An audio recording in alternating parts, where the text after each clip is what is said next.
হঠাৎ করে ভাই আর কাকুর মধ্যে মারাপিট শুরু হয়ে গেল। হ্যাঁ, আমার কাজগুলোতে তো শ্বশুর এসে করে দিয়ে যাচ্ছে।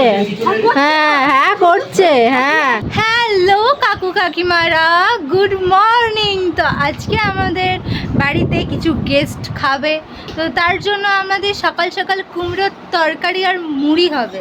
তো কুমড়োর ঘ্যাট স্যাটা স্যাট, এটা আমি ছোটোবেলায় আমার কাকুর কাছে ডায়লগ শুনেছিলাম, কুমড়োর ঘ্যাট স্যাটা স্যাট। তো আজকে আমাদের কুমড়োর তরকারি রান্না হবে। তো তাড়াতাড়ি করে চলো কুমড়োটা কেটে নিয়ে। আর তোমরা কি জানো আমাদের বাড়িতে কত বড় কুমড়ো? এই দেখো, এত বড় কুমড়ো, যেটা আমার 5 আঙ্গুলের মধ্যে চলে আসছে। নিজেদের পালং শাক ছাদে চাষ করলে যা হয়, চলো আজকে কুমড়োর তরকারিতে আমরা পালং শাক দেবো। আমার গেস্টদের খাওয়া দাওয়া কমপ্লিট হয়ে গেছে, আমিও চান্দান করে চলে এসেছি। এখন আমিও তাড়াতাড়ি করে খেয়ে দিয়ে একটু বাজারে যেতে হবে, তাই চলে যাবো বাজারে। আমার বোন এখান থেকে আসছে, দেখা গেল না আমার বোনুকে। আমার বোনু এই দেখো হাসতে, মিষ্টি মিষ্টি হাসতে হো ক্যা। আমার গলা স্বর অনেক খারাপ, তো প্লিজ এটাতে কনসেন্ট্রেট করবেন না। তো এখন আমি বেরিয়ে পড়েছি বাজারে যাওয়ার জন্য। এই যে আমার বাহন, চলো তাদের করে যাওয়া যাক। আর ভাগ্যিস রোদটা এখন কমলো বাইরে বেরোনোর সাথে সাথে, নাহলে যা রোদ, ও আমাকে তো তাহলে আর দেখাই যেত না দিনের বেলাতেও। তো গাইস, অবশেষে পৌঁছে গেছি আমি বাজারে। বাজারে এসে আমি এত ঘেমে গেছি, এইটুকুতে আমি এত ঘেমে গেছি, না জানি এখানে যারা কাজ করছে তারা সারাদিনে কত ঘামছে, দেখো কত ঘেমেছি।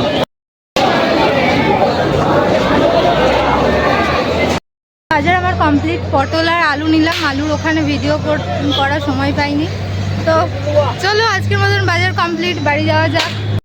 বাজার থেকে এসে এখন আবার আরেকবার বাজারে যেতে হবে, কারণ কি আমাদের যেহেতু কাজের চালাটা ভেঙেছে, তো সেখানে কিছু জিনিস লাগবে তার জন্য। তো চলো রাত্রে করে যাওয়া যাক। এত গরমে যাওয়া আসা করতে করতে আমি স্ট্রোক না করে ফেলি গাইস। আমি যেগুলো নিতে এসেছিলাম সেগুলো আমার না হয়ে গেছে, এখন আবার ফোন করে বললো আরও কিছু নিতে হবে, বাট সেগুলো তোমাদেরকে আমি ভিডিও দেখাতে পারবো না, কারণ নেশা করা স্বাস্থ্যের পক্ষে ক্ষতিকর, আর আমাদের নেশা করা উচিত নয়। আমি নিতে এসেছিলাম এই পেরেকগুলো, কারণ কি আমাদের বাড়িতে এখন কাজ চলছে, তার জন্য এগুলো দরকার। গরমে কাজবাজ করে এসে এখন আমি বসে গেছি খেতে। কাজবাজ তো কিছু করিনি, শুধু বাজারে গেছি, তাও এত গরমে বাজারে গিয়ে আমার হালাত খারাপ হয়ে গেছে গাইস। যাই হোক, আমার ভাই ক্যামেরা থেকে 14 মাইল দূরে থেকে বকবক করছে, ওর খায়া দেয়া কাম কাজ নাই। যাই হোক, এখন বসে গেছি খেতে। দেখা যাক আমার মাছকে কী রান্না করেছে। বাজার থেকে আজকে আমি পটল এনে দিয়েছি, তো আমি গ্যারেন্টি দিয়ে বলতে পারি আমার মাছকে পটলের তরকারি রান্না করেছে। আর আমি দেখেছিলাম আম কাটছিল, তখন হয়তো আমের চাটনি হবে। দেখা যাক কি হয়, চলো। জানি না এটা কি ভাজা দিয়েছে, আমার খেতে ভালো লাগে না, তাও আমাকে জোর করে দিয়ে দিয়েছে আমার মা ডাল। এটা হচ্ছে লাউ দিয়ে ডাল করেছে আজকে। গরমের মধ্যে লাউ দিয়ে ডাল খাওয়া খুবই ভালো। বললাম যে হ্যাঁ পটল এনেছি বাজার থেকে, তো এই যে পটলের তরকারি হয়েছে, পটলের তরকারিতে খেয়ে নেবো। আর আমের চাটনি হয়েছে। গরমকালে বেশি করে জল খাওয়া উচিত, তাই আমার জন্য এই স্পেশাল গ্লাসটা আমি আনিয়েছি, যাতে একবার জল খেলে আর জল না খেতে হয়। এরা এই 3 জন হচ্ছে আমাদের বাড়ির আজকে গেস্ট। এদের আমার বাবার কোনো কাজ নেই, ভিডিও করছি তখন সামনে দিয়ে হেঁটে চলে গেল। তো এই যে আমাদের গেস্ট 3 জনের খাওয়া দাওয়া হয়ে গেছে। এনারাই আমাদের এই সুন্দর অগোছালো জিনিসটাকে গোছালো করছে। আর এই যে এখানে বান্দর বান্দর বান্দর। হ্যাঁ, আমার কাজগুলোতে তো শ্বশুর এসে করে দিয়ে যাচ্ছে। হ্যাঁ হ্যাঁ করছে। হ্যাঁ হ্যাঁ, আর কত বড় মেয়ে? হ্যাঁ, তোর থেকে ছোটই না, ও খেতে আসেনি।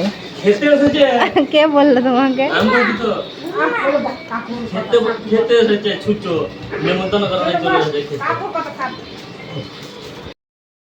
আমি দুপুরবেলা তাড়াতাড়ি খেয়ে নিয়েছিলাম ভাত, 12:30টার মধ্যে ভাত খেয়ে নিয়েছিলাম। তাই এখন আমার আবার খুব খিদে পেয়ে গেছে। তো এখন আমি যাচ্ছি দোকানে চিড়ে ভাজা কিনতে। তাছাড়াও বুনু একটু বাইরে পড়তে গেছে, ওকে বলেছি মোমো নিয়ে আসতে, বাট ততক্ষণ আগে আমার পেটে খুবই খিদে পেয়েছে। তো চলো তাড়াতাড়ি চিড়ে ভাজাটা কিনে খেয়ে নেওয়া যাক। তো যেহেতু 6 টাকা ছিল আমার কাছে, তো তার জন্য একটা চকলেট আমাকে দিল, 1 টাকা ফেরত দেয়নি গাইস।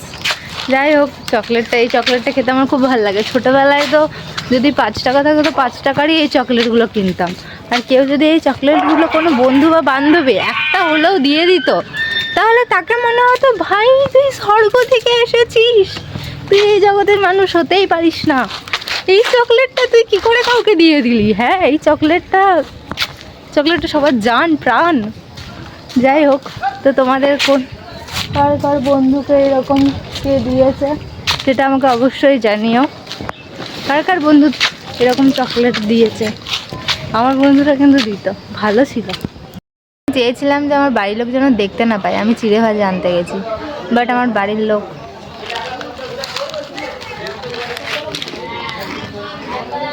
দেখে নিয়েছে। কী করা যাবে, দেখে নিলে এখন কিনে এনেছি, খিদে পেয়েছে, খেতে তো হবে। এটা আমার একটা ভাই, কিছুতেই করলে আসতে চাই না, ফোনটা দেখালাম তার জন্য এলো, তাহলে আসতো না। সাকো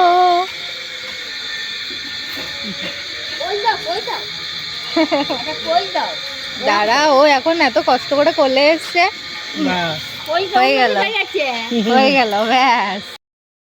আমার টিপটা কোথায় চলে গেছে গাইস।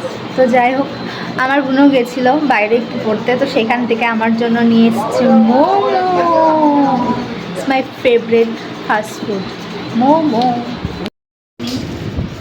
দুটো চাটনি দিয়েছে আমাদেরকে, যাই হোক ভালো কথা। আর এই যে